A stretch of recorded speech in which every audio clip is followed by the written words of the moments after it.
Bienvenue dans Génération Hydrogène pour ce 9e épisode consacré à la forte croissance des ventes de voitures électriques. Nous devons repenser l'usage de nos ressources, nous adapter, sans renoncer à nos désirs d'évasion, sans contrainte, mais pas sans conscience. À l'heure où Jeep devient hybride, vous êtes plus libre que jamais. Nous retrouvons Jean pour une nouvelle question. Bonjour Jean. Bonjour Michel. Alors la dernière fois, Michel, dans le dernier épisode, vous nous avez parlé de l'essor de la voiture électrique. Et pour vous, cet essor semble effectif, mais j'avoue que j'aimerais que vous m'expliquiez un peu plus le comment du pourquoi.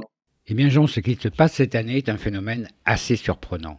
En effet, les ventes de voitures électrifiées bondissent de plus de 40% en Europe, alors que le marché automobile dans son ensemble devrait chuter de 20 à 30% à cause de l'épidémie de la Covid-19. Mieux, c'est l'Europe qui se distingue par rapport aux autres régions et atteint les 8% du marché mondial.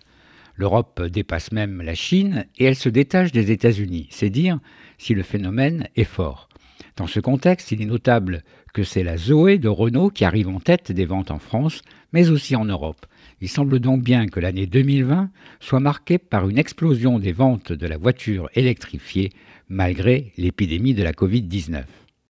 D'accord, mais avant tout, Michel, excusez-moi, qu'est-ce que vous entendez exactement par voiture électrique? Parce que entre les voitures hybrides, les hybrides rechargeables, la voiture électrique et la voiture à hydrogène, j'avoue que je m'y perds un petit peu.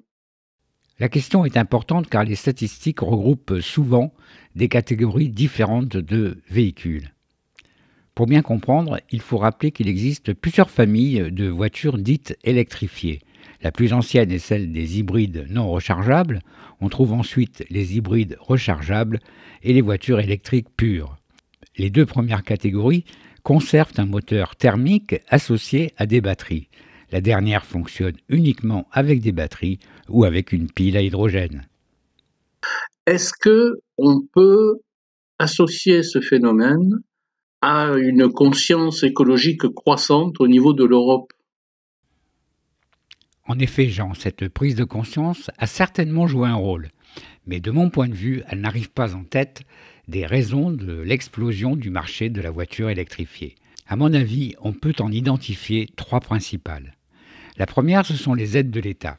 Sans lien direct avec l'épidémie, elles atteignent cette année des niveaux très importants. Elles ont déjà joué un rôle sur l'augmentation des ventes de véhicules électriques en 2019, mais en 2020, elles permettent, comme l'a calculé le journal Le Parisien, de diviser par 2 le coût d'acquisition d'une Zoé de Renault. Seconde raison, ces aides surviennent à un moment où les performances de la voiture électrique se sont nettement améliorées.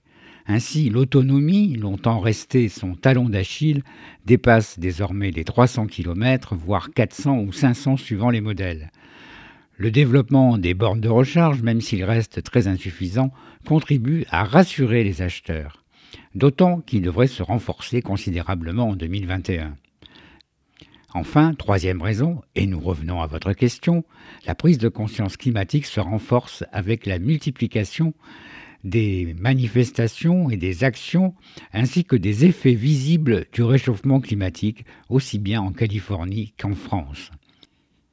Après le choc du Dieselgate il y a 5 ans et les annonces du gouvernement sur l'arrêt des ventes de moteurs thermiques, le moment de la mobilité électrique semble bien avoir sonné. Il était temps.